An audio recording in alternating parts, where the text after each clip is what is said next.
So you talked about Crisis of Faith, so the Billy Talent album. Yeah. So every year, at the end of the year, I have a list of my favorite albums of the year, and then I do a podcast episode on it. And the first great album that I heard in 2022 was Crisis of Faith from Billy Talent. So I've always liked Billy Talent. I've always been a fan, but not like a diehard fan. But that album, that album is incredible, like start to finish. I think it's all the success they've had going all the way back to, I don't know, 2003. This is the first album where the first 3 singles all went to #1. They've never had that, despite all the success and all the multi-platinum, all that. This album, the singles are doing better than any of their albums ever. And I don't know why, man, that album, it's the first great album I've heard in 2022. And if I have, say, 10 albums so far for the best albums of the year, it's up there. It might be in my top 3 of the year. So I don't know if you've had a chance to sink your teeth into it, but they knocked it out of the park with that album. So I had it was being a part of making that record and having a small hand in it. It was the wildest drum teching experience I had in the studio ever. In what way? It was the first, I've never brought so much gear to a recording session. And you backed up an 18-wheeler and just brought everything you had. Well, it was like 2 vanfuls, I think, basically. And it was, they have a really cool way of and I'll kind of dive into this. Ian, the guitar player, is an absolute freak about, like, when it comes to tones, not just guitar tone, but also drum tones. Like, he's such a talented dude and has an amazing ear.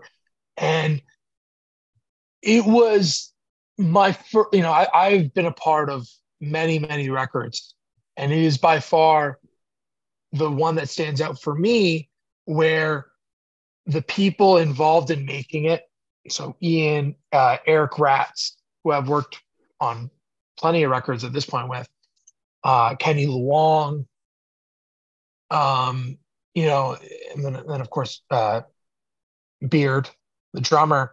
Everyone was so into like the nerdiness of the drums, where the way we did it, where usually with a band, budgets are a lot smaller these days than what they were in the 90s and the 80s.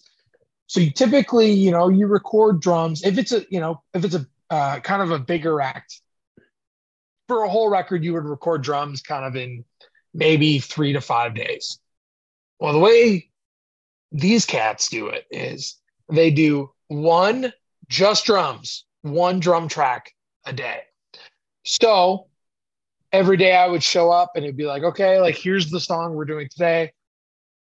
This is what we're thinking. And it'd show me references. And we would basically line up like, however many, 20 different snare drums. And they'd have me go in there and hit each snare drum. And we would spend like 3 hours going through all these snare drums. And then, they might be like, okay, well, we like that one, but can you, tune it down a little bit? Okay, try it again. Cool.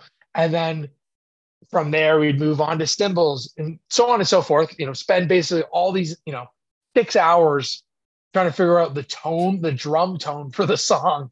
And then Beard would come in, bang out, 10 takes, and they would just pick the best one. And that was it, So it was like, however, maybe an hour and a half of drumming for the 6 hours we chased tones for. I had never been a part of a record that focused on the actual tone of the drums so much. And it was just something, it was such a cool experience. And everyone who was involved was very flattering with their comments to me and the work that I did. So by the time the record finally came out, I listened to it for a few days because I was just so proud of being a part. You know what I mean? It was like one of those things where like the journey was so cool that I was just so psyched on listening to the record and really diving in. And yeah, I agree. I think it's a friggin' awesome record. I really think it's an awesome record. So what's funny and slightly embarrassing is I do a ton of research for these interviews, and I knew that you had worked with Billy Talent in the studio, but I didn't know specifically that you worked with them on the new album. So I'm here gushing about this album, like almost trying to sell you like how good this album is. And, I don't know if you really sunk your teeth into it. You helped make the album. So anyways, that's kind of funny that I'm trying to hype the album to the guy that made it sound as good as it sounds. So there you go. Well, that's all right. I think that's awesome, man. I think it'd be worse if I was bashing the album and didn't know that you were the one. Then I'd be like, then I'd be here being like scratch my head, being like, All right, next question, sir. Yeah. Let me say everything and then tell me that you worked on it.